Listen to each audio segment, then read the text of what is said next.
Hello dear students, notebook ice channel पे आप सभी का स्वागत है। और आज फिर से आ गए हैं हम अपने कॉन्स्टिट्यूशन और पॉलिटी की जो क्लासेस है उसको आगे बढ़ाने के लिए। आज का जो टॉपिक रहने वाला है वो अनुसूचियाँ रहने वाला है, जिसको इंग्लिश में शेड्यूल्स कहते हैं। और यहाँ से बहुत ही सारे एक तरीके से इंपॉर्टेंट चीज़ें हैं यहाँ पर, और अपने आप में जो दो तीन शेड्यूल्स है जिसके बारे में हम आगे बात भी करेंगे। 7 शेड्यूल, 8 शेड्यूल्स, यहाँ से क्वेश्चन आपके अलग से भी बनते हैं। साथ के साथ में ये भी क्वेश्चन आपसे बनता है कि कौन से शेड्यूल में संविधान के क्या प्रोविजंस लिखे गए हैं, क्या चीज़ें मेंशन की गई हैं। तो काफ़ी इंपॉर्टेंट जो है ये पूरा टॉपिक है। यहाँ से आपको 1-2 क्वेश्चन ज़रूर दिखाई देते हैं अपने एग्जाम में, जो भी आपके वनडे एग्जाम्स होते हैं वहाँ पर। तो चलिए शुरू करते हैं। आज का जो भी टॉपिक रहने वाला है उसको बहुत ही अच्छे से देखेंगे। जिन टॉपिक्स में बिल्कुल हमें थोड़ा थोड़ा ऊपर से जानने की ज़रूरत होगी उनको हम उस तरीके से देखेंगे। जिन टॉपिक्स में हमें बहुत ज़्यादा डीप एनालिसिस की ज़रूरत होगी उसको थोड़ा सा हम टाइम दे करके अच्छे से समझेंगे, क्योंकि हमारा उद्देश्य ये नहीं है कि क्लासेस बहुत ज़्यादा छोटी रहें या फिर मैं जल्दी जल्दी सारी चीज़ों को कंप्लीट कर दूँ और आगे बढ़ जाए हम। मेरा उद्देश्य ये रहेगा कि अगर मैं कोई चीज़, कोई टॉपिक आपको पढ़ा रही हूँ तो उस टॉपिक को पढ़ने के बाद में फिर वहाँ से अगर कोई भी क्वेश्चन बने तो आपको किसी भी तरीके का कन्फ्यूज़न ना रहे, किसी भी तरीके की कोई कमी ना रहे। तो वहाँ से जो भी टॉपिक्स में क्वेश्चन बन सकते हैं उसको मैं बताते भी चलूँगी कि किस तरीके के क्वेश्चन बनते हैं, और साथ के साथ में हम टॉपिक को डिस्कस करेंगे ध्यान में रखते हुए कि किस पर कितना ज़्यादा ध्यान देने की ज़रूरत है, कितना ज़्यादा वेटेज है किस टॉपिक का, उसके हिसाब से। ठीक है, तो सबसे पहले हम शुरू करेंगे अपने शेड्यूल से। सबको मालूम है कि इनिशियली जब हम कॉन्स्टिट्यूशन का मेकिंग हो रहा था उस समय में जब 395 आर्टिकल्स थे तो वहाँ पर इनिशियली संविधान में 8 शेड्यूल्स यानी कि 8 अनुसूचियाँ थी जब कॉन्स्टिट्यूशन बनकर तैयार हो रहा था। उसके बाद में धीरे धीरे हमने क्या किया, अमेंडमेंट के थ्रू 4 और अनुसूचियाँ जोड़ी।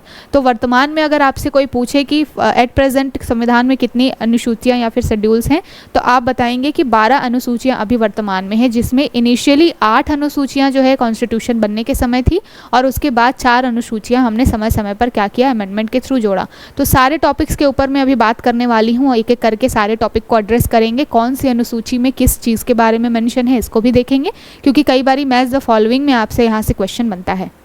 काफ़ी इंपॉर्टेंट ये आज की क्लास रहने वाली है।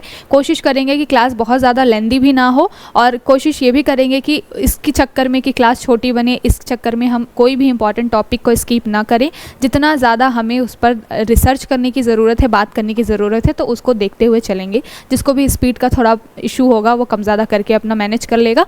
बाकी चलते हैं, शुरू करते हैं बिना टाइम वेस्ट किए हुए आज के बहुत ही इंपॉर्टेंट टॉपिक को, जिसमें बात क्या करने वाले हैं हम, अनुसूचियों यानी कि शेड्यूल्स के बारे में बात करने वाले हैं। ठीक है, तो चलिए शुरू करते हैं। सबसे पहले क्वेश्चन बनता है कि शेड्यूल यानी कि अनुसूचियाँ होती क्या हैं। तो संविधान में शेड्यूल्स, अनुसूचियाँ, ये कहने का मतलब है कि जब भी आपको किसी चीज़ के बारे में बहुत बड़ा, अगर आपने कोई ग्रंथ लिख दिया है, मान लीजिए एक बुक लिख दी है सपोज़ आपने, और उसके बारे में आपको बहुत ब्रीफ में इन शॉर्ट चीज़ें बतानी है कि मेरी बुक के अंदर में ये चीज़ें हैं, तो हम क्या करते हैं, जैसे हम देखते हैं कि कोई भी हमारी बुक होती है, जो हमारी रीडिंग बुक्स वगैरह होती है, वहाँ पर फ्रंट पेज में आपको क्या है, इंडेक्स दिखाई देता है। वो इंडेक्स किस लिए होता है? वो इंडेक्स इसीलिए होता है कि आगे चल कर के बुक में कौन कौन से चैप्टर्स हैं, उन चैप्टर्स के अंदर में कौन कौन से टॉपिक्स हैं, उनके बारे में क्या क्या हमें पढ़ना है, ये सारी चीज़ें जो हैं वो फ्रंट पेज पे आपको लिख करके मिल जाती है, जिसको हम इंडेक्स बोलते हैं। और उसके थ्रू हमें एक ओवरव्यू मिल जाता है कि वो बुक हमें क्या नॉलेज देने वाली है। बिल्कुल इसी तरह ही संविधान की अगर हम बात करें, कॉन्स्टिट्यूशन की हम बात करें, तो शेड्यूल को क्या बोला जाएगा, एक तरीके से शेड्यूल्स जो होती हैं, अनुसूचियाँ जो होती हैं, वो भी संविधान का क्या होती हैं, इंडेक्स ही बोला जा सकता है इसको। ठीक है, तो संविधान का इंडेक्स कहने का क्या मतलब है कि संविधान का इंडेक्स यानी कि अनुसूची कहने का मतलब ये है कि जितने भी चीज़ें, प्रोविज़न्स जो हैं वो संविधान में मेंशन है अलग अलग आर्टिकल्स के थ्रू, जो हमने 395 आर्टिकल्स के थ्रू मेंशन किया हुआ है, जिसमें मालूम है हमें कि 22 भाग हैं हमारे संविधान में, लगभग 395 से ज़्यादा क्या हैं, अनुच्छेद हैं। इनिशियली इतने सारे थे, अब तो उसमें बहुत सारे अमेंडमेंट करके हमने लगभग 470 के आसपास अनुच्छेद संविधान में कर लिए हैं। ये कम ज़्यादा होते रहते हैं क्योंकि कई सारे अनुच्छेद होते हैं जिसको बाद में स्ट्रक डाउन या फिर निरसित कर दिया जाता है। तो इनिशियली जब देखा जाए इतना बड़ा संविधान था हमारा, तो उस संविधान बहुत बल्कि था, उसको अगर इन शॉर्ट क्रिस्प में समझना है तो फिर क्या, इसके पहले की क्लास में हमने प्रस्तावना के बारे में जाना था। तो प्रस्तावना भी अगर कोई पढ़ता है तो उसको संविधान का एक ओवरव्यू मिल जाता है कि हमारे संविधान की क्या भावना है। तो कई बार ये क्वेश्चन उठ सकता है कि मैम अगर संविधान भी वही चीज़ें अनुसूचियाँ जो है वो भी वही चीज़ें बता रही है और प्रस्तावना भी वही चीज़ें बता रही हैं, तो फिर इसमें डिफरेंस क्या है।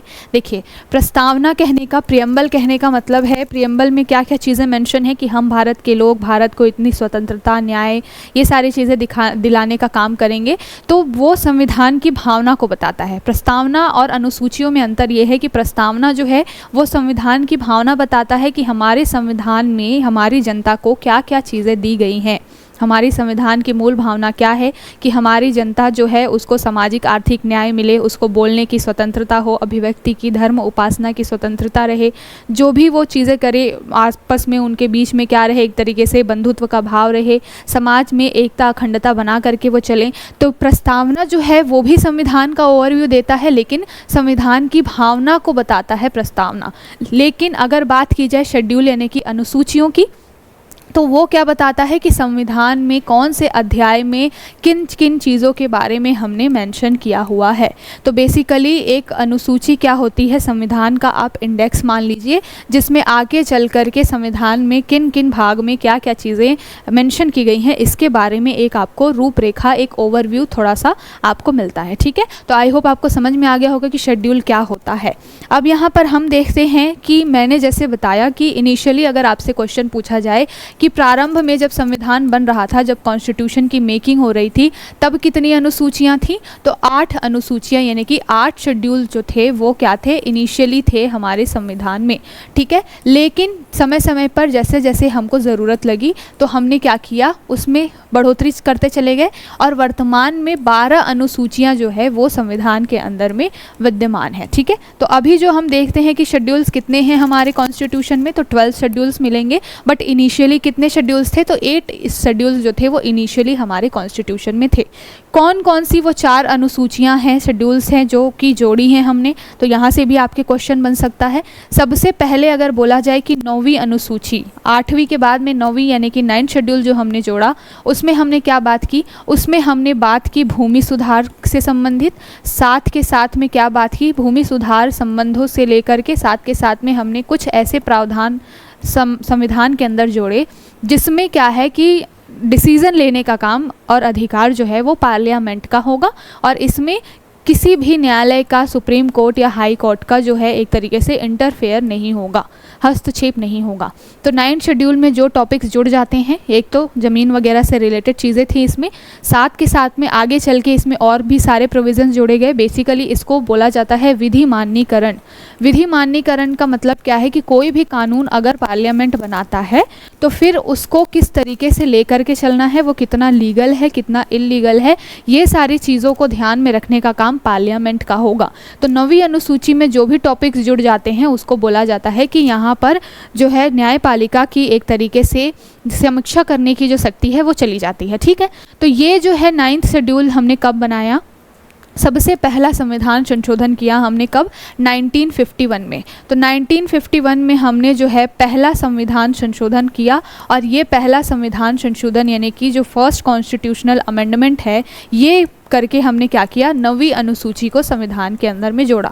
अभी मैं बताते चल रही हूँ कि 8 से अनुसूची 12 कैसे हुई। ठीक है, तो पहला संविधान संशोधन करके भूमि सुधार से संबंधित, साथ के साथ में कानूनों के विधि मान्यीकरण। विधि मान्यीकरण का मतलब है कि कौन सा कानून कितना ज़्यादा एक तरीके से सही है या गलत है, इसके बारे में जो अधिकार हैं या फिर इसके बारे में जो डिसीज़न लेने का काम है वो पार्लियामेंट का होगा। सुप्रीम कोर्ट, हाई कोर्ट यानी कि न्यायपालिका इसमें हस्तक्षेप, इंटरवीन नहीं करेगी। ठीक है, तो ये 9th शेड्यूल में चीज़ें जोड़ी गई। फिर आता है 10th शेड्यूल। 10th शेड्यूल में क्या क्या चीज़ें जोड़ी गई, सबसे पहले तो 52nd अमेंडमेंट किया गया था, 52nd कॉन्स्टिट्यूशनल अमेंडमेंट किया गया था, और उसके तहत कब किया गया, ये 1985 में, और जब जा कर के हमने 10वीं अनुसूची को संविधान में जोड़ा। इसमें क्या चीज़ें मेंशन है, इसमें दल बदल यानी कि जो एक दल से निकल करके कोई नेता होता है या फिर कोई पार्टी होती है जिसके बहुत सारे मेंबर्स क्या होते हैं, एक दल से निकल करके दूसरे दल में चले जाते हैं, यानी कि दूसरी पार्टी को ज्वाइन कर लेते हैं। तो इन सारे कामों को रोकने के लिए क्या किया गया था, 10वीं अनुसूची जोड़ी गई थी। कब जोड़ी गई थी, 52nd कॉन्स्टिट्यूशनल अमेंडमेंट यानी कि संविधान संशोधन करके 1985 में दल बदल से संबंधित नियम बनाए गए। दल बदल से संबंधित नियम के बारे में मैं जब पढ़ाऊंगी ये टॉपिक तो मैं बताऊंगी कि 2/3 अगर कोई पार्टी का सदस्य है, 2/3 सदस्य अगर किसी पार्टी में चले जाते हैं दूसरी पार्टी में तो उसको दल बदल नहीं माना जाता है, लेकिन अगर कोई अपनी पार्टी छोड़ करके दूसरी पार्टी में जाता है तो उसको एक तरीके से इस शेड्यूल के तहत और कानून के तहत इलीगल माना जाता है, फिर उसके ऊपर कार्रवाई होती है। जब हम सारी चीज़ों को अच्छे से डिस्कस करेंगे डिटेल में तब मैं इसके बारे में फिर से चर्चा करूँगी। फिलहाल 8वीं से हमने 9वीं अनुसूची 10वीं अनुसूची की। 11th और 12th शेड्यूल के बारे में सबको मालूम होता है, बहुत ही इंपॉर्टेंट टॉपिक है ये। 11th शेड्यूल जो है ये कॉन्स्टिट्यूशनल अमेंडमेंट किया गया था कब, 1992 में। कौन सा कॉन्स्टिट्यूशन अमेंडमेंट था, तो ये 73rd कॉन्स्टिट्यूशनल अमेंडमेंट था और इसके तहत क्या जोड़ा गया था, पंचायती राज व्यवस्था को संविधान के अंदर जोड़ा गया था। ठीक है, तो तीसरी अनुसूची जो हमने बाद में जोड़ी है वो कौन सी है, 11th शेड्यूल कॉन्स्टिट्यूशनल अमेंडमेंट 1992 का था, 73rd संविधान संशोधन था ये, और क्या प्रोविज़न जोड़े गए, पंचायती राज से संबंधित चीज़ें जोड़ी गई इसमें। उसके बाद आता है आपका 12th शेड्यूल, 12वीं अनुसूची, ये भी 1992 में ही हुई थी। 74 जो था वो कॉन्स्टिट्यूशनल अमेंडमेंट था और यहाँ पर नगर पालिका यानी कि म्यूनसिपैलिटी से रिलेटेड जो है प्रोविज़न्स वगैरह शहरों के लिए, बेसिकली शहरी शासन व्यवस्था को चलाने के लिए चीज़ें यहाँ पर जोड़ी गई थी। ठीक है, तो ये जो है एक ओवरव्यू है आपका। अनुसूचियाँ जब आप पढ़ते हैं तो वहाँ पर इसी तरीके के क्वेश्चन बनते हैं। यहाँ से हमने शुरुआत की कि पहले इनिशियली 8 शेड्यूल्स थे, उसके बाद में 9th शेड्यूल को जोड़ा हमने। कब जोड़ा, 1951 में। सबसे पहला कॉन्स्टिट्यूशनल अमेंडमेंट यही है, बहुत ही इंपॉर्टेंट है। 9वीं अनुसूची में अपने भूमि सुधार से संबंधित चीज़ें जोड़ी। उसके बाद में विधि मान्यकरण यानी कि जितना भी कानून बनाएगी पार्लियामेंट उसमें उनको अमेंडमेंट करने का उनके ऊपर हक है। साथ के साथ में ऐसे किसी भी मामले को जो 9th शेड्यूल में जुड़ जाता है उसके आप ले करके कोर्ट में नहीं जा सकते, इस तरीके के प्रावधान बनाए गए थे। लेकिन बाद में फिर जब केशवानंद भारती का केस आया था तो उसमें सुप्रीम कोर्ट ने बोला था कि ठीक है 9th शेड्यूल में हम रिव्यू नहीं कर सकते हैं, लेकिन अगर कोई मुद्दा बेसिक स्ट्रक्चर का आएगा, आधारभूत ढांचे का आएगा तो उसमें हम बिल्कुल संशोधन करेंगे। ठीक है, तो आई होप आपको एक ओवरव्यू मिल गया कि किसके बारे में बात हो रही है। अब हम एक एक करके देखेंगे कि कौन कौन से शेड्यूल में क्या क्या चीज़ें मेंशन की गई है। तो यहाँ पर आपको सारी चीज़ें मिलेंगी कि फर्स्ट शेड्यूल में स्टेट और यूनियन टेरिटरीज़ के बारे में बात की गई है। उसके बाद में यहाँ पर मैं आपको बताते चलती हूँ 12 अनुसूचियाँ जो जैसे कि अभी हमने देखी कि 12 अनुसूचियों में क्या क्या चीज़ें मेंशन की गई है। ठीक है, तो मैं एक एक करके आपको ओवरव्यू देती हूँ बहुत शॉर्ट में। सबसे पहली अनुसूची जो हमने जोड़ी है उसमें हमने क्या चीज़ें रखी हैं, उसमें हमने राज्यों के बारे में और जितने भी यूटीज़ हैं यानी कि संघ राज्य जो बोला जाता है उनके बारे में हमने चीज़ें मेंशन की है। ठीक है, तो स्टेट प्लस यूटीज़ इनके बारे में हमने शेड्यूल 1 में चीज़ें रखी हुई हैं। जैसा कि अभी हमको मालूम है कि अभी वर्तमान में हमारे पास में 28 राज्य प्लस 8 जो है यूनियन टेरिटरीज है। ठीक है, तो ये समय समय पर अमेंडमेंट के थ्रू कम ज़्यादा होते रहे हैं, लेकिन अगर अभी वर्तमान में आप ये स्टेटस देखेंगे हमारे यहाँ पे कितने राज्य हैं और कितने यूटीज़ हैं, तो वो सब के बारे में आपको इसी फर्स्ट अनुसूची में यानी कि पहले शेड्यूल में चीज़ें मेंशन की हुई हैं। ठीक है, इसके बाद आता है इस सबको याद कैसे रखेंगे। सबसे पहले तो याद करने के लिए बहुत ही इंपॉर्टेंट क्योंकि ये टॉपिक है और यहाँ से आपको मैच द फॉलोइंग में क्वेश्चन बनता है कि पहली अनुसूची में क्या मेंशन है, दूसरी अनुसूची में क्या मेंशन है। तो मैं यहाँ बताते चलती हूँ कि याद रखने का एक आप बेसिक एक तरीके से मेरे हिसाब से मैंने जो चीज़ें बना रखी हैं मैं उसको आपको बताती हूँ। आपको अगर इससे और बेटर वे में कोई चीज़ मिल जाए जिससे आपको याद हो सके, कोई ट्रिक मिल जाए तो आप बहुत अच्छी बात है, उसको आप वैसे भी याद कर सकते हैं। सबसे पहले हम देखते हैं याद रखने का तरीका क्या। तो सबसे पहले कॉन्सेप्ट समझिए कि पूरी जो पॉलिटी है वो किस लिए आई है, राज्य व्यवस्था। कहने का मतलब क्या है कि राज्य में किस तरीके से पूरा लॉ एंड ऑर्डर को लेकर के चलना है, किस तरीके से कानून बना करके लेके चलना है, सो दैट शांति रहे, जनता जो है उसकी जीवन यापन की सारी चीज़ें उसको मिले, जो उसकी लाइफ है बहुत अच्छे से चले। इसके लिए पूरा जो कॉन्सेप्ट है वो पॉलिटी का कॉन्सेप्ट है। तो सबसे पहले कौन सा टॉपिक आता है इसमें, राज्य व्यवस्था में। व्यवस्था बाद में आती है, राज्य पहले आता है। ठीक है, तो आपको इस तरीके से याद रखना है कि फर्स्ट शेड्यूल में क्या चीज़ें हैं, किसके बारे में मेंशन किया गया है, राज्य के बारे में फर्स्ट शेड्यूल में मेंशन किया गया है। अब हम याद रखेंगे कैसे कि सेकंड शेड्यूल में क्या है, तो जब राज्य बन जाता है तो उस राज्य को चलाने के लिए कोई अथॉरिटी तो होनी चाहिए, कुछ लोग होने चाहिए जो कि क्या करें, उस राज्य के अंदर में व्यवस्था को देखें, यानी कि लॉ एंड ऑर्डर को देखें। तो सेकंड अनुसूची में मेंशन क्या क्या है, पदों के बारे में मेंशन किया गया है। कौन कौन से पद, जैसे कि आपका राष्ट्रपति का पद हुआ, उपराष्ट्रपति हुए, इस तरीके से बहुत सारे बड़े बड़े जो पद हैं हमारे यहाँ पे, जिसको बोला जाता है एक तरीके से हाईएस्ट अथॉरिटी, जिनके द्वारा क्या किया जा रहा है, हमारे देश का पूरा शासन व्यवस्था, गवर्नेंस जो है वो चल रहा है। तो जब राज्य बन गया तो राज्य के बाद में कुछ ऐसे अधिकारी होने चाहिए जो राज्य में व्यवस्था को लेकर के चले, तो उसके लिए सेकेंड शेड्यूल जोड़ा गया है। और सेकेंड शेड्यूल में राष्ट्रपति, उपराष्ट्रपति, लोकसभा अध्यक्ष, पीएम वगैरह, इन सब के बारे में चीज़ें मेंशन है, इन सब के पदों के बारे में है, ठीक है, कि इनका पद होगा, इसके बारे में आपको सेकंड शेड्यूल में चीज़ें मिलेंगी। क्लियर हुआ? पहले हमने राज्य बनाया, राज्य के बाद में हमने क्या किया, उसमें राज्य को, व्यवस्था को चलाने के लिए, लॉ एंड ऑर्डर मेंटेन करने के लिए कुछ पद हमने बना दिए सेकंड शेड्यूल में। उसके बाद तीसरे नंबर पर आता है कि पद तो हमने दे दिया, इन व्यक्तियों ने बोला कि भाई हम हैं जो कि क्या करने वाले हैं, अपने देश की व्यवस्था को लेकर के, कानून व्यवस्था लेकर के चलेंगे, लेकिन पद तो हमने इनको दे दिया, पर क्या गारंटी है कि ये इस पद पर सही तरीके से काम करेंगे? तो इसके लिए इनको क्या करनी पड़ेगी, शपथ दिलवानी पड़ेगी। अगर ये जिस तरीके से बोला जाता है ना कि मैं गीता पे हाथ रख के कसम खाता हूँ या खाती हूँ कि मैंने जो बोला है वो सच है, मैं बिल्कुल सच बोल रहा हूँ या बोल रही हूँ, बिल्कुल उसी तरीके से क्या किया गया, जब राज्य बना, राज्य के बाद में जब पद बन गए अलग अलग, राष्ट्रपति, उपराष्ट्रपति, इस तरीके से, तो तीसरे नंबर पे हमने एक तरीके से शपथ का प्रावधान रखा। जितने भी ये पदाधिकारी हैं वो शपथ लेंगे। किन की शपथ लेंगे?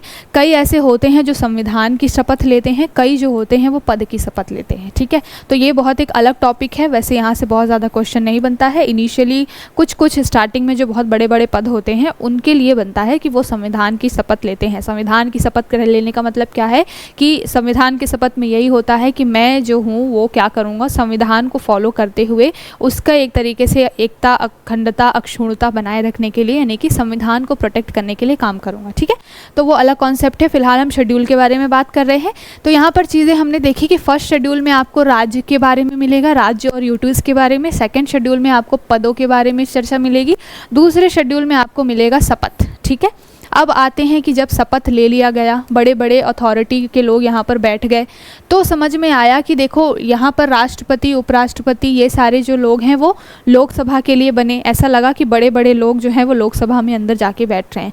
फिर राज्यसभा के अंदर भी चीज़ें आई कि 10 लोग अगर मान लीजिए अकेले शासन व्यवस्था को नहीं चला पाएंगे, इतने बड़े लेवल पे शासन व्यवस्था चलानी है तो बहुत ज़्यादा लोगों की ज़रूरत पड़ेगी। तो फिर यहाँ पर सोचा गया कि क्यों ना राज्यसभा के लिए भी एक सीटें हों और राज्यसभा में भी कुछ और लोग आएँ जो कि हमारी हमारी एक तरीके से हेल्प करें, so that law and order को बहुत अच्छे तरीके से मेंटेन करके रखा जाए, कानून व्यवस्था और अच्छी से बहाली हो सके। इसलिए राज्यसभा के सीटों का आवंटन कर दिया गया। ये जो चीज़ें मैं बता रही हूँ ये स्टोरी फॉर्म में बता रही हूँ, एकदम से आप ये मत ढूंढने लग जाइएगा बुक में कि ये चीज़ें ऐसी ही मेंशन होंगी। मैं बस एक समझाने के लिए, एक तरीके से कि आपको याद हो जाए सीक्वेंस में चीज़ें, इसके लिए मैं ये बता रही हूँ, ठीक है। तो राज्यसभा में सीटों के आवंटन के लिए फिर बात हुई कहाँ पर, फोर्थ जो शेड्यूल था हमारा उसमें, ठीक है। उसके बाद में अब ये चारों चीज़ें हो गई।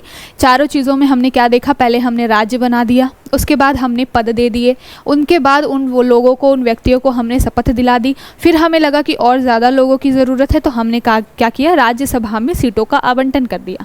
अब जब राज्य सीटों का आवंटन कर दिया हमने राज्यसभा में, तो कुछ रीजनल लेवल पे लोग होते हैं जो कि थोड़े एक तरीके से दबे कुचले समुदाय से आते हैं, जिनका बहुत ज़्यादा शोषण हुआ रहता है। तो वो बोलते हैं कि भाई क्यों यहाँ पर इतने हाईएस्ट अथॉरिटी के लोग ही हैं लॉ एंड ऑर्डर को बनाने वाले, हमें भी तो एक तरीके से हक मिलना चाहिए ना कि हम भी अपने देश के संविधान में और कुछ कंट्रीब्यूट कर पाएँ, हमारे देश के कानून व्यवस्था में कुछ कंट्रीब्यूट कर जाएं। तो यहाँ पर बात आती है उन लोगों की, मार्जिनलाइज्ड सेक्टर्स की, उन वर्गों की, उन समुदायों की जो कि एक तरीके से समाज में थोड़े पिछड़े हैं। तो समाज में अभी सबसे ज़्यादा पिछड़ा आपको कौन दिखाई देगा, अनुसूचित जाति और जनजाति। तो फिफ्थ शेड्यूल में किन के बारे में मेंशन की गई है चीज़ें, अनुसूचित जाति और अनुसूचित जनजाति यानी कि ST/SCs के लिए प्रावधान आपको कहाँ पर मिलेंगे, यहाँ पर इनके प्रशासन से संबंधित जो प्रावधान है वो आपको मिलेंगे 5th शेड्यूल के अंदर। क्लियर हो गया। सबसे पहले राज्य बनाया, पद दिए उनको, फिर शपथ दिलाई, फिर राज्यसभा में भी कुछ सीटें हमने बांट दी सो डैट अच्छे से कानून व्यवस्था चले। जब राज्यसभा में सीटें बांटी तो लोगों को ऐसा लगा, जो कि मार्जिनलाइज सेक्टर था, दबे कुचले लोग थे, उनको लगा कि उनका तो रिप्रेजेंटेशन ही नहीं है कानून व्यवस्था बनाए रखने में। उन्होंने भी अपने हक के लिए मांग की और 5th शेड्यूल में हमने अनुसूचित जाति जनजातियों से संबंधित प्रावधान को जोड़ दिए। लेकिन जब हमने यहाँ पर अनुसूचियों में जाति जनजाति क्षेत्रों में एक तरीके से प्रावधान जोड़े तो हमने कुछ क्षेत्रों को बाइकआउट कर दिया।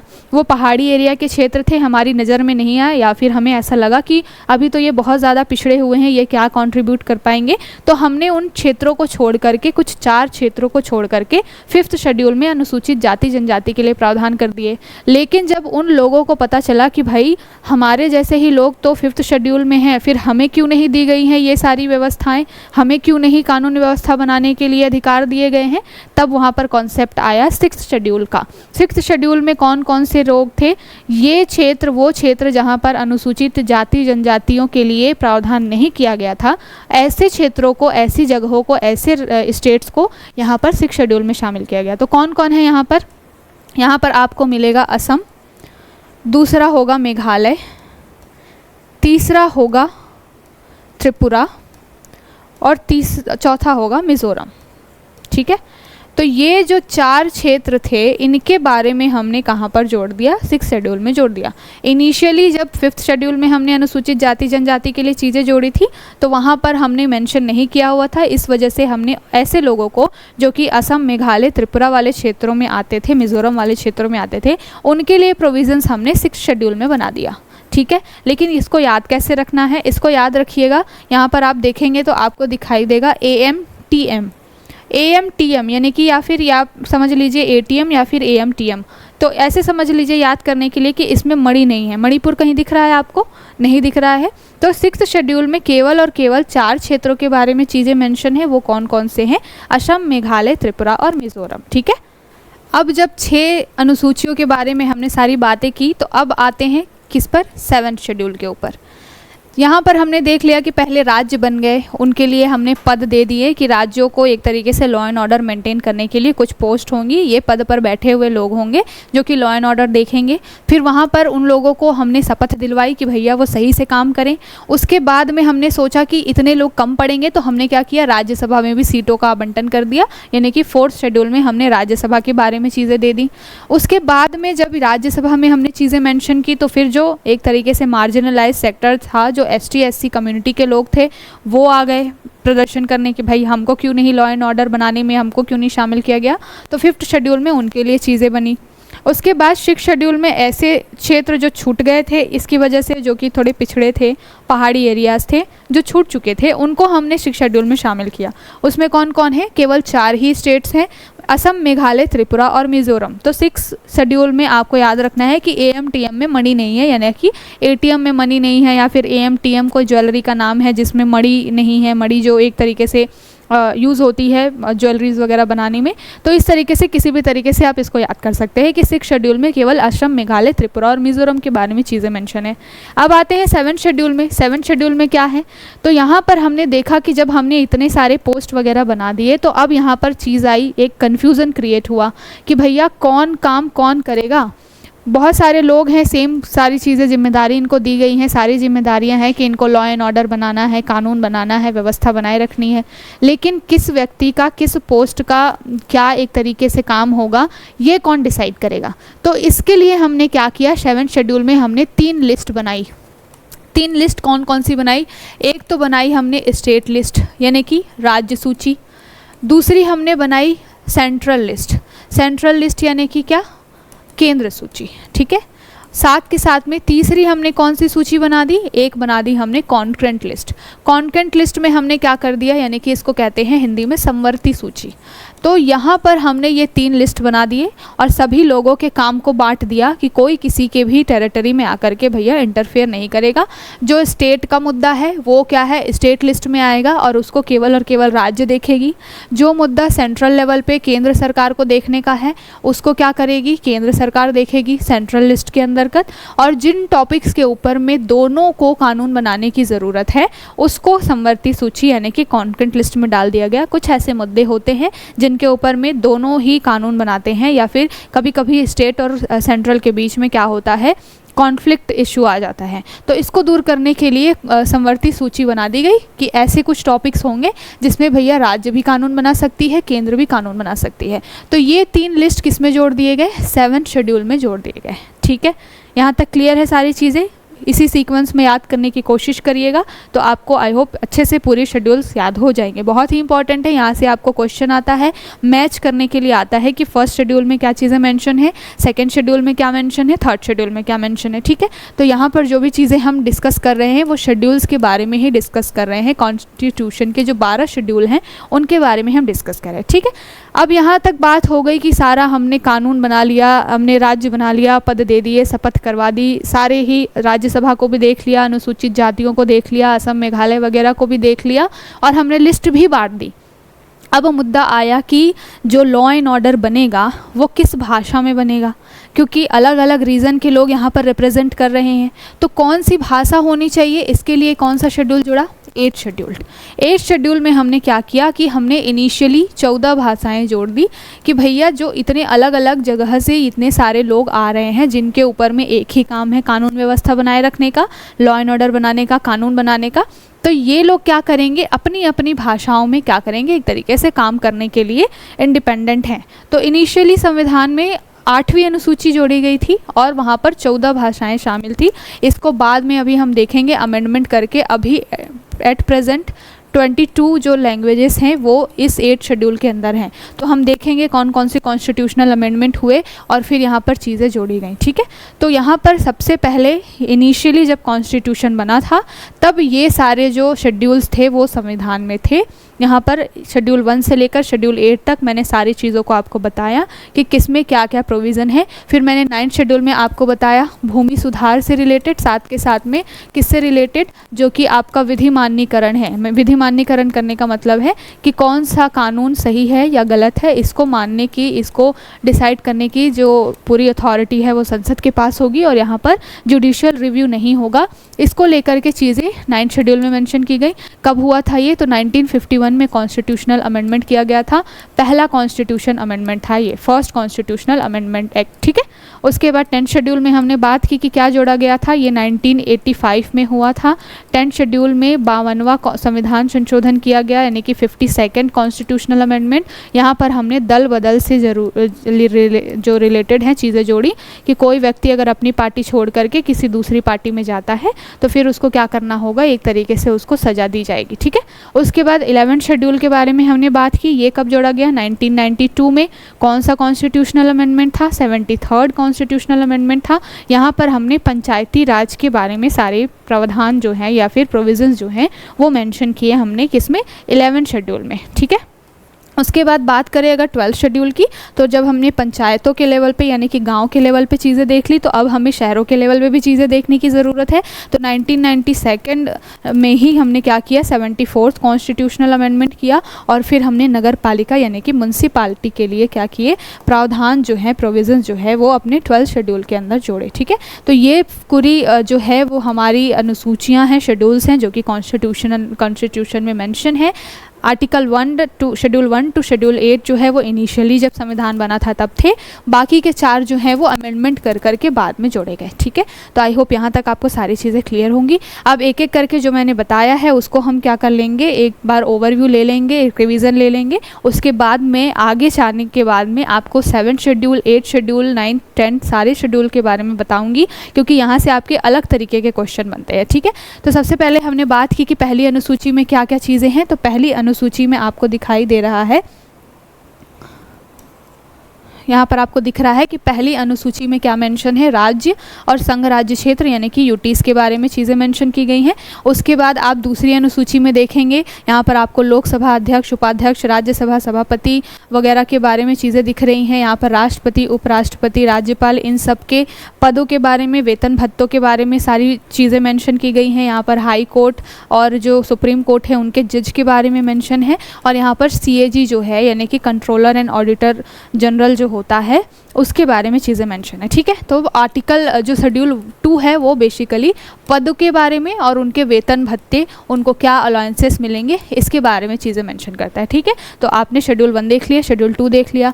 अब जब हम आगे बढ़ेंगे तो ये सारी चीज़ें मेंशन है। आगे अब जब चलेंगे तो शेड्यूल 3 में क्या चीज़ें मेंशन है। शेड्यूल 3 में हमने देखा कि जब हमने राज्य बना लिया उसके बाद में हमने क्या किया, उनको पद दे दिए राष्ट्रपति वगैरह के, उसके बाद उनको हमने शपथ दिलाई, ठीक है। तो शेड्यूल 3 में आपका क्या आ गया, शेड्यूल 3 में शपथ और प्रतिज्ञान आ गया कि कौन सा व्यक्ति संविधान की शपथ लेगा, कौन सा अपने पद की शपथ लेगा, ठीक। फिर 4th में हमने क्या किया, 4th में हमने राज्यसभा के बारे में भी चीज़ें मेंशन की। राज्यसभा में सीटों का हमने क्या कर दिया, एक तरीके से आवंटन कर दिया। उसके बाद 5th शेड्यूल में हमने क्या चीज़ें देखी, 5th शेड्यूल में हमने ST SC के लिए प्रावधान कर दिया कि वहाँ पर किस तरीके से लॉ एंड ऑर्डर चलेगा, प्रशासन किस तरीके से चलेगा। उसके बाद जब हम चलेंगे तो हमने बात की 6th शेड्यूल के अंदर। 6th शेड्यूल में क्या आता है, असम, मेघालय, त्रिपुरा, मिजोरम। यहाँ पर मणि नहीं है, ये याद रखिएगा, ठीक है। तो मणिपुर नहीं है 6th शेड्यूल में, बाकी आपको 4 जो है स्टेट्स वहाँ पर दिखाई दे रहे हैं। उसके बाद हमने बात की 7th शेड्यूल की, सेपरेशन ऑफ पावर की बात की, जहाँ पर राज्य के लिए अलग लिस्ट होगी, कॉन्करेंट लिस्ट अलग होगी और इस केंद्र के लिए अलग लिस्ट होगी, यानी कि सेंट्रल लिस्ट। तो यूनियन लिस्ट, स्टेट लिस्ट और कॉन्करेंट लिस्ट, इसके बारे में हमने बात की। किसमें बात की, 7th शेड्यूल के अंदर, ठीक है। उसके बाद 8th शेड्यूल में हमने देखा कि लैंग्वेजेस के बारे में बात की, कितनी इनिशियली 14 थी, अभी वर्तमान में कितनी है, 22 भाषाएं हैं। उसके बाद 9th शेड्यूल में हमने क्या देखा, validation of certain acts and regulation. यहाँ पर वैलिडेशन कहने का मतलब है विधि मान्यकरण, कि कौन सा एक्ट जो होगा वो सही है या गलत है, ये पार्लियामेंट देखेगी और कोर्ट का इसमें कोई भी एक तरीके से हस्तक्षेप या फिर एक तरीके से इंटरफेयर नहीं होगा, ठीक है। तो ये 9th शेड्यूल में है। 10th शेड्यूल में हमने अभी देखा क्या, disqualification on the ground of defection. तो यहाँ पर डिफेक्शन यानी कि एंटी डिफेक्शन लॉ बोला जाता है, जिसको दल बदल कानून। तो इसके बारे में हमने 10th शेड्यूल में चीज़ें मेंशन की। उसके बाद 11th शेड्यूल में क्या रहा आपका, पावर किसके बारे में, पंचायतों के बारे में, कि पंचायती राज जो व्यवस्था है वो हमने 11th शेड्यूल के द्वारा जोड़ी 73rd कॉन्स्टिट्यूशन अमेंडमेंट करके, कि पंचायत के लेवल पे, गांव के लेवल पे किस तरीके से प्रशासन चलेगा। उसके बाद 12th शेड्यूल में देखा हमने क्या, म्यूनसिपैलिटी के लिए सारे प्रोविजंस, ठीक है, 74th कॉन्स्टिट्यूशन अमेंडमेंट। यहाँ तक सारी चीज़ें मैंने अभी बताई, सारी चीज़ें क्लियर हैं। अब चलते हैं आगे, हम बात करेंगे कॉन्करेंट लिस्ट में जो चीज़ें मेंशन की गई हैं आपको वहाँ पर। तो हिंदी इंग्लिश दोनों में PPT है, आपको कोई भी दिक्कत नहीं होनी चाहिए।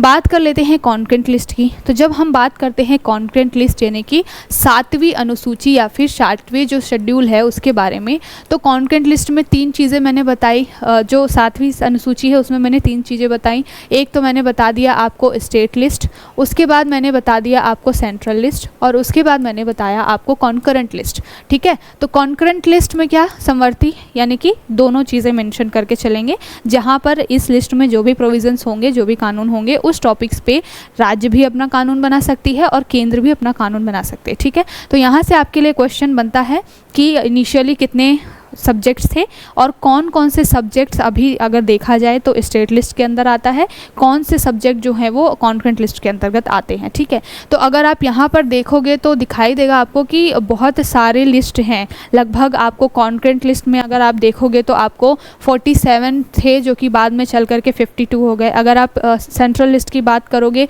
तो लगभग इनिशियली सेंट्रल लिस्ट में 97 सब्जेक्ट्स थे, जिसको बाद में 100 सब्जेक्ट कर दिया गया। स्टेट लिस्ट में आप देखोगे तो कहाँ पर दिखेगा आपको 66 से जो शेड्यूल्स थे, टॉपिक्स थे बेसिकली, उसको फिर हमने क्या किया, कम ज़्यादा करके 61 टॉपिक्स अभी स्टेट लिस्ट में हैं।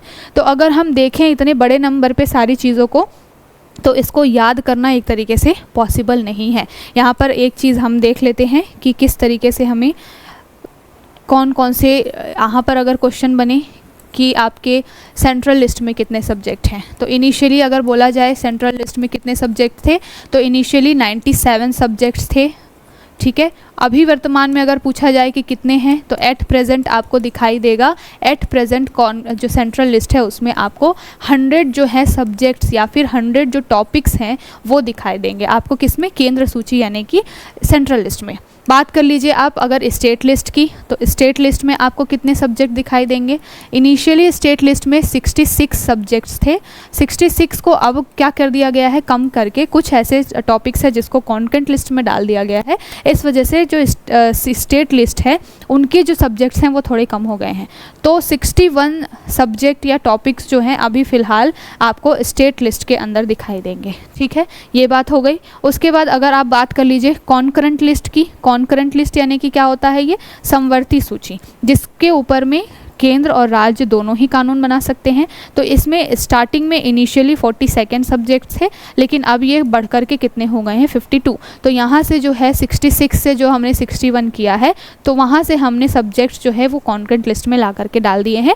यानी कि पहले जो टॉपिक के ऊपर केवल स्टेट लिस्ट में स्टेट ही कानून बना सकती थी, अब उसको हमने कर दिया कि उसमें केंद्र और राज्य दोनों मिल करके कानून बनाएंगे। ठीक है, तो यहाँ से याद रखिएगा, यहाँ पर क्वेश्चन अगर पूछा जाए आपसे कि पहले कितने थे बाद में कितने हुए, तो आपको यहाँ पर भी चीज़ें पता होनी चाहिए। ठीक है, सेंट्रल लिस्ट यानी कि हिंदी में कहेंगे इसको केंद्र सूची, यानी कि सेंट्रल स्टेट लिस्ट यानी राज्य सूची, और कॉन्करेंट लिस्ट को कहेंगे समवर्ती सूची। तो मैं बाईलिंगुअल लेके चल रही हूँ, दोनों भी लैंग्वेजेस में पढ़ने वाले बच्चे उनको कोई परेशानी ना हो। ठीक है, अब चलते हैं, बहुत सारे टॉपिक्स हैं जिनके ऊपर में सेंट्रल भी कानून बना सकती है, कई सारे टॉपिक्स हैं जिसमें केवल स्टेट कानून बना सकती है, कई सारे ऐसे टॉपिक्स हैं जिनमें दोनों ही मिल करके कानून बना सकते हैं। तो इन सारे टॉपिक्स को याद करना रटना हमारे लिए पॉसिबल नहीं है और इतना क्वेश्चन पूछा भी नहीं जाता है।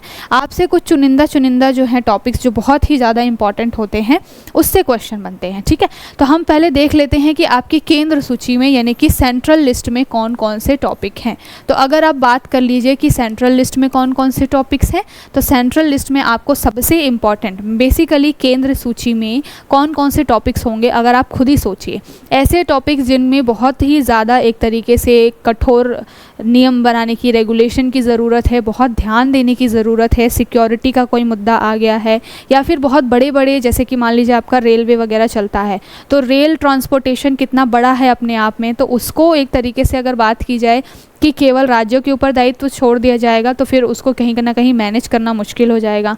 तो साथ के साथ में आप डिफेंस की तो हमने बात कर ही ली, साथ में कुछ ऐसी चीज़ें होती हैं, अगर मान लीजिए इंटरनेशनल लेवल पे कोलैब करना है, इंटरनेशनल लेवल पे कोई चीज़ें बात करनी है, तो वहाँ पर आप स्टेट के ऊपर में सारी चीज़ें नहीं छोड़ सकते, क्योंकि आपको मालूम है कि भारत क्या है, भारत जो है राज्यों का संघ है, राज्यों का संघ तो है, और राज्यों का संघ कहने का क्या मतलब है कि राज्यों से मिल करके भारत बना है, लेकिन हाईएस्ट अथॉरिटी किसके पास है, केंद्र के पास है। ठीक है, तो इस वजह से क्या होता है, जो संघ है, जो केंद्र है, उसके ऊपर में बहुत ही ज़्यादा एक तरीके से इम्पॉर्टेंट बहुत सारी जिम्मेदारियां, रिस्पॉन्सिबिलिटीज़ होती हैं। ठीक है, तो इसलिए हम पहले देखते हैं कि केंद्र सूची में कौन कौन से विषय हैं, क्योंकि यहाँ से आपके लिए क्वेश्चन बनता है कि सेंट्रल लिस्ट में क्या है, स्टेट लिस्ट में क्या है, कुछ इंपॉर्टेंट चीज़ है। ठीक है, जिन टॉपिक्स के ऊपर बहुत ज़्यादा ट्रांसपेरेंसी, एक तरीके से बहुत ज़्यादा एक कहना चाहिए कि कंट्रोल की ज़रूरत है, चीज़ों को छुपा करके रखने की ज़रूरत है बेसिकली, या फिर बहुत ज़्यादा मैकेनिज्म की ज़रूरत है,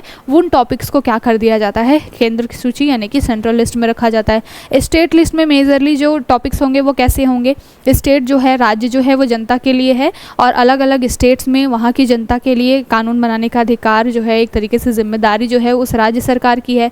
तो जनता के लिए जितनी भी ज़रूरी चीज़ें होंगी, जैसे कि मान लीजिए अगर कृषि देख लिया जाए, तो कृषि आपको वहाँ पर राज्य सूची के अंतर्गत दिखाई देगा। कृषि अगर करने हैं तो फिर सिंचाई वगैरह, पानी की सप्लाई, जो day to day basic need है किसी इंसान की, उन सारे टॉपिक्स के ऊपर कानून बनाने की जिम्मेदारी राज्यों की होगी, यानी कि स्टेट लिस्ट की होगी। तो देख लेते हैं एक एक करके कि कौन कौन से मेजर टॉपिक्स जो हैं वो आपके तीनों लिस्ट के अंदर आते हैं।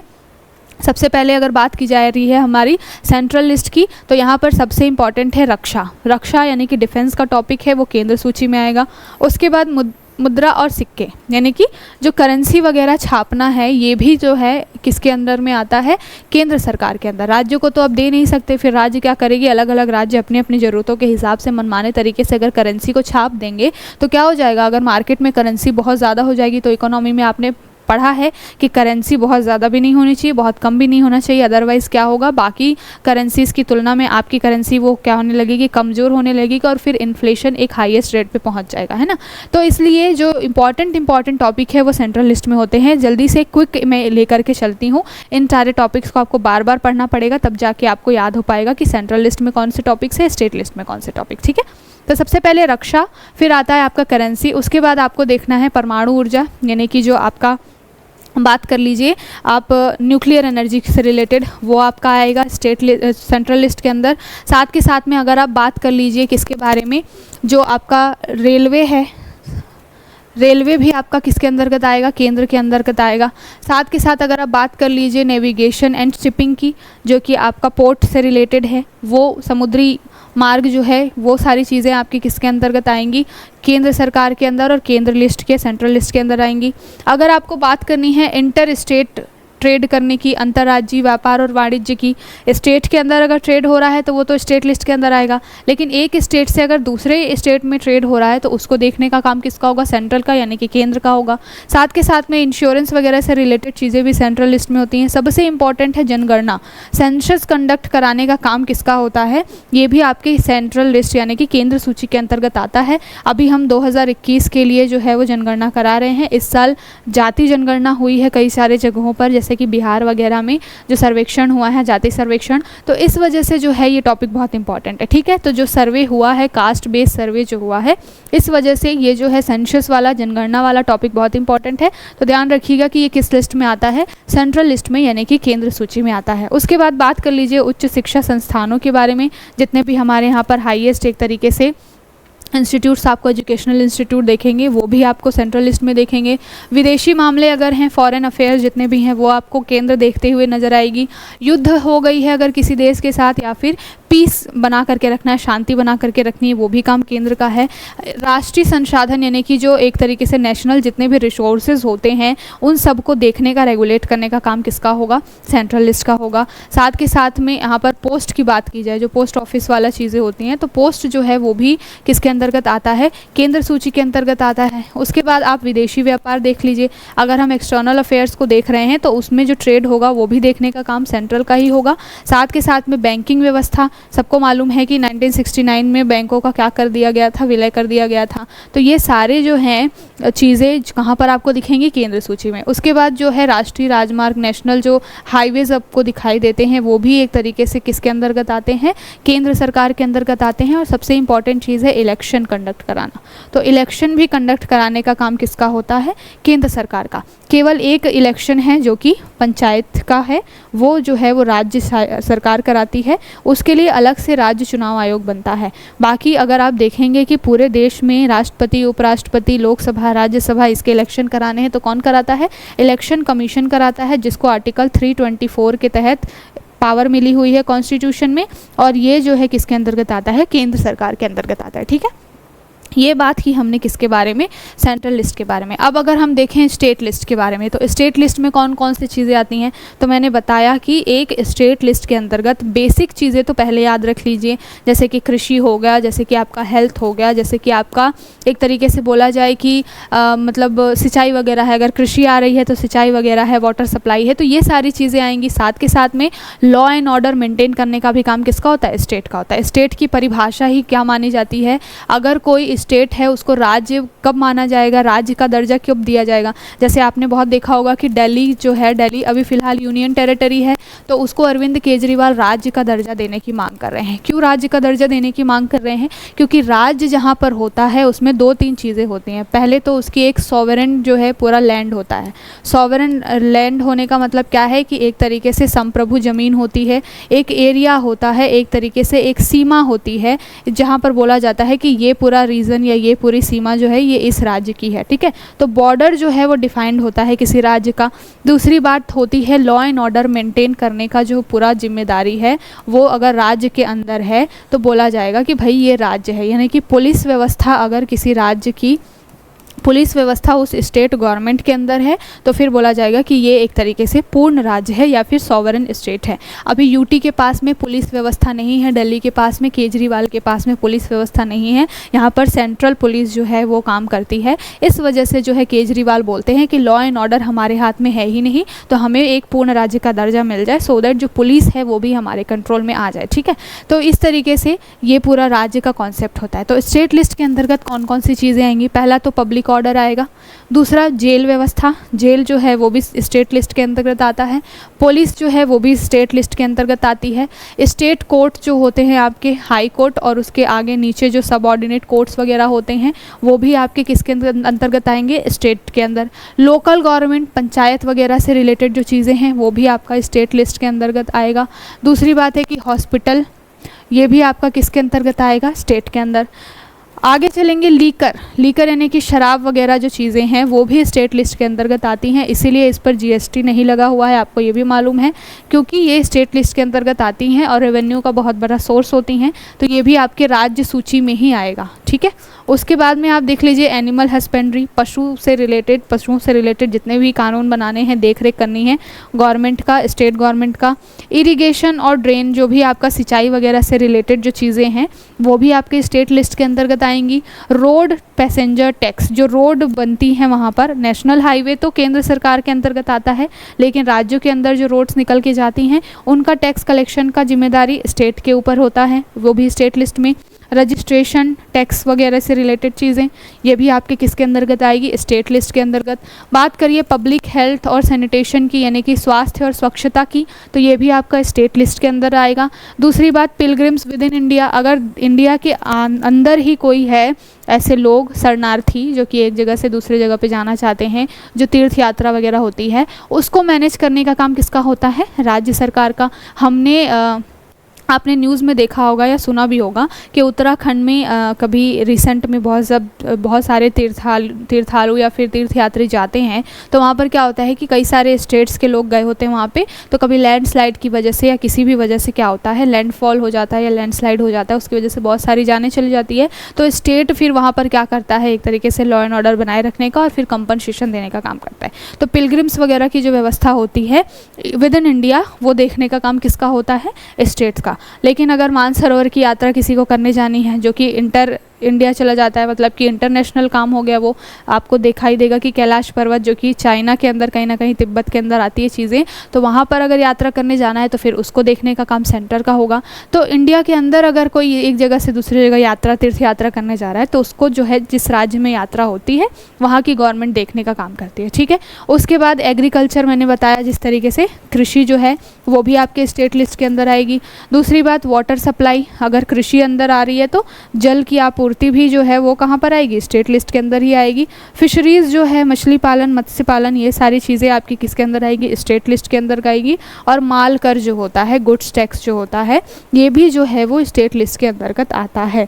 तो ये सारे जो टॉपिक्स हैं वो आपके बहुत इंपॉर्टेंट टॉपिक्स हैं, यहाँ से क्वेश्चन बनता है, इस वजह से हमने एक इंपॉर्टेंट टॉपिक्स को शामिल किया हुआ है स्टेट लिस्ट और सेंट्रल लिस्ट में।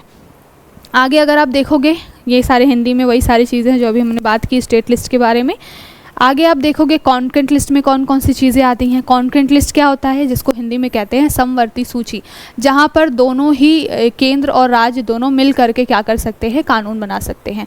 तो कॉन्करेंट लिस्ट के अंतर्गत क्या आता है, सबसे पहले क्रिमिनल लॉ, जितने भी आईपीसी सीआरपीसी आपको दिखाई देते हैं, ये सारे के सारे किसके अंतर्गत आते हैं, कॉन्करेंट लिस्ट के अंदर, जिसमें कि केंद्र भी कानून बना सकती है और राज्य भी कानून बना सकती है। ठीक है, दूसरी बात, मैरिज डिवोर्स से रिलेटेड चीज़ें हैं, जो कि एक तरीके से विवाह होता है, तलाक होता है, इनसे रिलेटेड चीज़ों में दोनों ही कानून बना सकते हैं, केंद्र भी और राज्य भी। अगर स्टैंप ड्यूटी है, कॉन्ट्रैक्ट वगैरह है, तो वहाँ पर क्या होगा, स्टैंप ड्यूटी वगैरह, नोटरी वगैरह कराने का काम है, तो ये सारी चीज़ें जो है स्टैंप ड्यूटी वगैरह वो आपके आएंगे कॉन्करेंट लिस्ट में।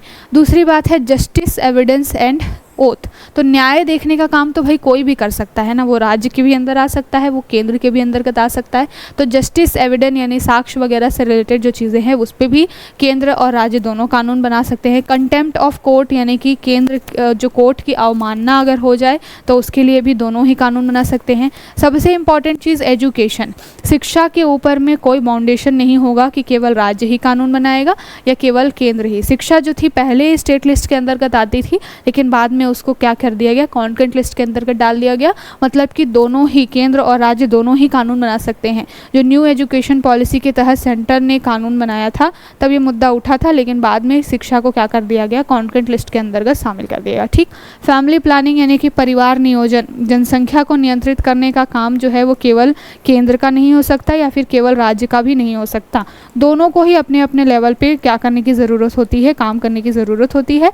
तो फैमिली प्लानिंग यानी कि परिवार नियोजन भी आपका कॉन्करेंट लिस्ट में आएगा। दूसरी बात है, अगर सेफ्टी की बात की जाए, सुरक्षा की बात की जाए, कॉन्करेंट लिस्ट में आएगा।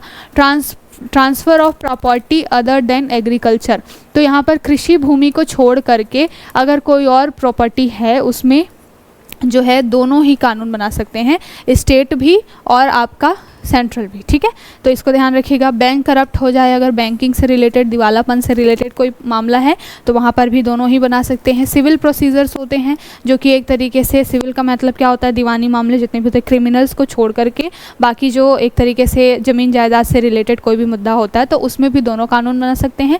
क्राइम जो है वो भी समवर्ती सूची के अंतर्गत आता है। लेबर वेलफेयर यानी कि जो मजदूर हैं उनके कल्याण के लिए कोई भी कानून बनाना है तो वो भी दोनों ही कॉन्करेंट लिस्ट में आता है, समवर्ती सूची में आता है। तो राज्य और केंद्र दोनों ही कानून बना सकते हैं। ठीक है, तो बहुत सारे टॉपिक्स हैं इसके अंदर में। अगर आप एक एक करके पूरे टॉपिक्स को पढ़ते जाएंगे तो आपको स्टेट लिस्ट में 97 से 100 टॉपिक्स पढ़ने पड़ेंगे। आपको सेंट्रल लिस्ट में, आपको स्टेट लिस्ट में 61 से अब 61 हो गया है, इतने टॉपिक पढ़ने पड़ेंगे। कॉन्करेंट लिस्ट में आपको 52 टॉपिक्स पढ़ने पड़ेंगे। तो इतने सारे टॉपिक्स आप नहीं याद कर पाएंगे। ये जो मैंने यहाँ पर शामिल किया गया है, यहाँ से क्वेश्चन बनता है, बहुत ही इंपॉर्टेंट टॉपिक्स हैं, इस वजह से हमने इसको यहाँ पर डिस्कस किया। ठीक है, तो 2-3 बार आपको इसको पढ़ने की, देखने की ज़रूरत होगी। अब चलते हैं, बात करते हैं 8th शेड्यूल के बारे में। ठीक है, 8वीं जो अनुसूची है उसके बारे में बात की जाए अगर, तो यहाँ पर बात मैंने की कि इनिशियली 8वीं अनुसूची में कितनी भाषाएं थी, 14 भाषाएं थी। ठीक है, लेकिन अभी कितनी भाषाएं हैं, तो अभी आप देखेंगे तो टोटल आपको 22 जो है वो 22 भाषाएं जो है वो अभी आपको वर्तमान में दिखाई देंगी। ठीक है, तो इसमें अमेंडमेंट किया गया। पहले जो है 14 थी, उसके बाद में इसमें +1 किया गया। 14 + 1 यानी कि 15 भाषाएं हुई। उसके बाद में +3 किया गया। ठीक है, यानी कि 3 और भाषाएं जोड़ी गई और फिर जो है वो लास्ट अमेंडमेंट करके 4 और भाषाएं जोड़ी गई। इस तरीके से ये जो टोटल कितना हो गया, 22 भाषाएं जो है वो अभी एट प्रेजेंट कॉन्स्टिट्यूशन में 8th शेड्यूल यानी कि 8वीं अनुसूची के अंतर्गत मेंशन किया गया है। ठीक है, तो इसको ध्यान में रखिएगा। अब यहाँ पर देख लेते हैं, कई बार पूछा जाता है कि कौन सी भाषा जो है वो 8वीं अनुसूची के अंतर्गत है या नहीं है। सबसे पहले आप फंस कहाँ सकते हैं कि हमारे यहाँ तो सबसे ज़्यादा काम इंग्लिश में होता है। अगर आप कोर्ट वगैरह का काम देख लीजिए तो सबसे ज़्यादा आपको इंग्लिश में ही चीज़ें दिखाई देंगी। तो क्या इंग्लिश जो है वो 8th शेड्यूल के अंतर्गत आती है क्या, तो इंग्लिश को 8th शेड्यूल में शामिल नहीं किया गया है। जहाँ पर बच्चा फंसेगा वो यहीं पर फंसेगा, ध्यान में रखिएगा। इंग्लिश जो है वो हमारे कॉन्स्टिट्यूशन में जो शेड्यूल है 8 अनुसूची 8 है, 8th शेड्यूल है, उसमें इंग्लिश मेंशन नहीं है 22 भाषाओं में। ठीक है, अब थोड़ा सा एक क्विक देखते हैं कि सबसे पहले कौन कौन सी भाषाएं हैं। ठीक है, तो अल्फ़ाबेट वाइज जाएंगे अगर तो हम देखेंगे कि असम, फिर बांग्ला, बोडो, डोगरी, गुजराती, हिंदी, कन्नड़, कश्मीरी, कोंकणी, मैथिली, मलयालम, मराठी, मणिपुरी, नेपाली, ओडिया, पंजाबी, संस्कृत, संथाली, सिंधी, तमिल, तेलुगु और उर्दू। यहाँ पर आपको दिख रहा है कि उर्दू जो है, यहाँ पर भी क्वेश्चन पूछा जा सकता है कि उर्दू जो है वो 8th शेड्यूल में आती है कि नहीं। तो बिल्कुल उर्दू जो है उसको हमारी 8वीं अनुसूची में यानी कि 8th शेड्यूल में शामिल किया गया है, बट इंग्लिश शामिल नहीं है, याद रखिएगा। अब यहाँ पर जो आपको ये पूरी 22 भाषाएं दिख रही है, तो मैंने बताया कि इनिशियली तो 22 भाषाएं नहीं थी। इनिशियली कितनी भाषाएं थी, 14 भाषाएं थी। तो कौन कौन सी भाषा जो है हमने अमेंडमेंट करके जोड़ी है, तो यहाँ पर हम थोड़ा सा देख लेते हैं कौन कौन सी हमने भाषाएं जोड़ी हैं। इसके बारे में अभी हम देखेंगे। यहाँ पर जो सारी चीज़ें हमने देखी हैं इसको यहाँ पर हम देखेंगे तो सबसे पहले आपको दिखाई देगा 67 में हमने सिंधी जोड़ी, उसके बाद हमने क्या जोड़ी, मणिपुरी, कोंकणी और नेपाली, और फिर हमने 4 और भाषाएं जोड़ दी जिसमें बोडो, डोगरी, मैथिली और संथाली आता है। ठीक है, तो यहाँ पर हम सारे अमेंडमेंट के थ्रू देख लेते हैं कि कब कब अमेंडमेंट किया गया, क्योंकि यहाँ से भी आपके लिए क्वेश्चन बनता है। ठीक है, तो हम जब बात करते हैं कि इनिशियली 14 भाषाएँ थी, उसके बाद हमने एक और भाषा जोड़ी, फिर हमने 3 भाषाएं जोड़ी और उसके बाद हमने 4 भाषाएं जोड़ी, तब जा कर के 8 शेड्यूल में टोटल 22 भाषाएं बनी। ठीक है, ये बात किसके बारे में की जा रही है? 8 शेड्यूल की 22 भाषाओं के बारे में बात की जा रही है। ठीक है, तो हमने देखा कि 14 भाषाएं इनिशियली थी, बाद में कौन सी भाषा जोड़ी गई? सबसे पहले सिंधी को जोड़ा गया था। तो सिंधी भाषा कब जोड़ी गई थी? ये जोड़ी गई है आपकी जो 21st कॉन्स्टिट्यूशनल अमेंडमेंट किया गया था, संविधान संशोधन 21वां कब किया गया? 1967 में, 1967 में संविधान संशोधन किया गया और उसके बाद में आपको 21वां संविधान संशोधन करके सिंधी भाषा को संविधान में जोड़ा गया। तो अब कितनी भाषाएं हो गई? टोटल 15 भाषाएं हुई यहाँ पर। उसके बाद फिर से हमने अमेंडमेंट किया। ये कौन सा अमेंडमेंट था? तो 1967 के बाद में हमने 71st कॉन्स्टिट्यूशनल अमेंडमेंट किया। ये कब किया? 1992 में। तो 1992 में 71st कॉन्स्टिट्यूशनल अमेंडमेंट किया और यहाँ पर हमने 3 भाषाएं जोड़ दी। कौन कौन सी? पहली जोड़ी हमने कोंकणी, जो कि गोवा वगैरह वाले एरिया में बोली जाती है। उसके बाद हमने जोड़ी क्या? मणिपुरी, और उसके बाद हमने जोड़ी क्या? नेपाली। तो कोंकणी, मणिपुरी और नेपाली, ये 3 भाषाएं जो थी वो इनिशियली नहीं थी संविधान में। 22 जो भाषाएं हैं उसमें नहीं थी। 8वीं अनुसूची में कोंकणी, मणिपुरी, नेपाली को 71st कॉन्स्टिट्यूशनल अमेंडमेंट करके 1992 में जोड़ा गया। ठीक है, उसके बाद लास्ट वाला जो अमेंडमेंट रहा वो कौन सा रहा?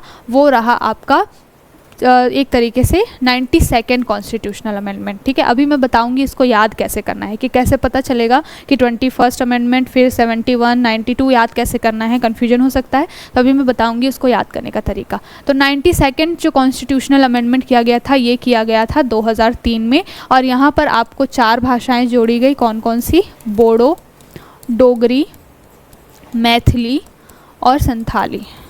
ठीक है, तो याद रखिएगा, यहाँ से क्वेश्चन बनता है कि 92nd अमेंडमेंट के थ्रू कौन सा भाषा जोड़ी गई थी, 71st कॉन्स्टिट्यूशनल अमेंडमेंट के थ्रू कौन सी भाषा जोड़ी गई थी, इस तरीके से। ठीक है, तो याद कैसे करना है? बहुत ही इजी है।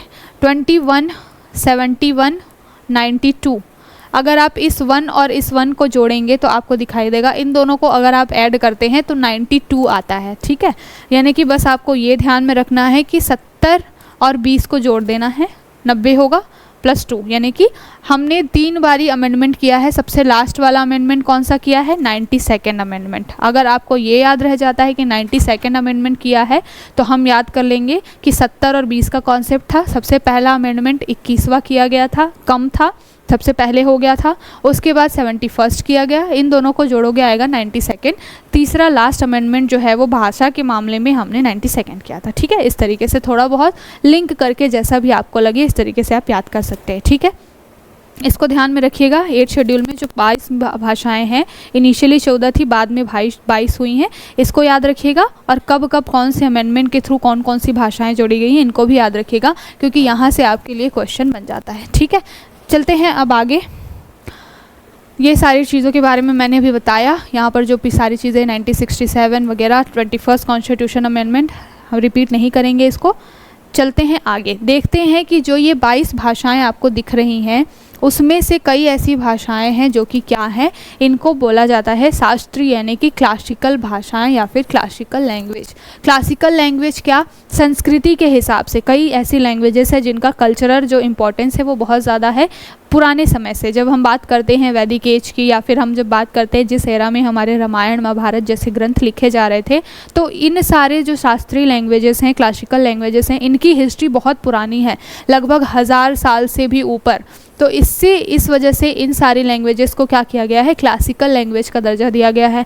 तो आपसे पूछा जा सकता है कि 8 शेड्यूल में कौन कौन सी भाषाएं जो हैं जिनको क्लासिकल यानी कि शास्त्रीय भाषाओं का दर्जा दिया गया है। तो सबसे पहले आएगा तमिल।